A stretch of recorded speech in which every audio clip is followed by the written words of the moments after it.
বোনটাকে কে কি বলে সান্ত্বনা দেবে? ওর তো শান্তি পাওয়ার জায়গাটাই চলে গেল। একটা বোনের মানে ওর সম্মান পাওয়া যাওয়ার জায়গা একটাই থাকে, ওর ভাই। বাবার পরে ওর ভাই। বিয়ে শাদী হয়ে গেলে ওর জামাইয়ের কাছে, ওর বোরের কাছে। কিন্তু ওর মাথার উপরের একটা ছাতা চলে গেল, সে কেমনে বরণ করে নেবে বুঝতে পারছে না।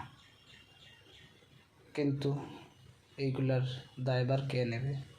আমি তো একজনকেই দেব, ওর দায়ভার ওনার উপরই।